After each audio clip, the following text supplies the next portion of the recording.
A shocking investigation by the Sunday Times exposed that this week that Ali Ansari, a 56-year-old Iranian banker now sanctioned by the UK for funding the IRGC, quietly built a £142 million property empire across London's most exclusive neighborhoods. And he's far from the only one. Ansari bought more than a dozen mansions on the Bishop's Avenue in Hampstead. It's a street that's known as Billionaires Row, and he did this using a shell company registered in the Isle of Man.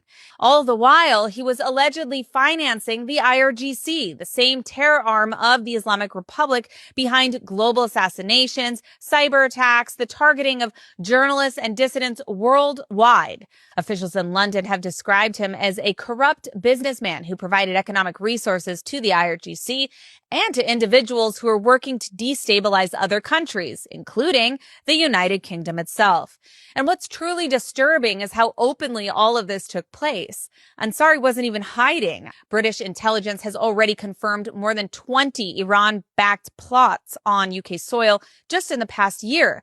And these operations target journalists, activists, and dissidents who fled the regime's brutality. Yet even as the regime's agents are being exposed, one of its top financiers was quietly living in luxury in London's safest and wealthiest neighborhoods, and many of them still are. This story should really be a wake-up call because it proves that the regime's corruption isn't confined to Tehran. In fact, the regime actually has more influence in London than it does over the Iranian people inside of Iran. It's penetrated deep into these Western capitals, specifically London, aided by financial secrecy, shell companies, and really a lack of enforcement.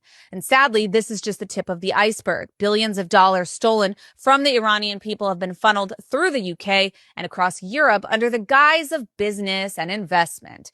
The same regime that jails women, that tortures women for showing their hair, that murders protesters for demanding freedom, is laundering its money through Europe, and in particular, London real estate. While the Iranian people fight for dignity and justice, their nation's wealth is being siphoned off by the cronies who live in mansions, drive luxury cars, and enjoy the freedoms denied to all those back home. Even their children attend expensive private schools in the West, while the regime itself rails against the West. Iran's dictatorship is not only exporting terror, they're exporting this corruption. And until the West shuts down these networks, every unchallenged transaction and every empty mansion will stand as a monument to our own blindness.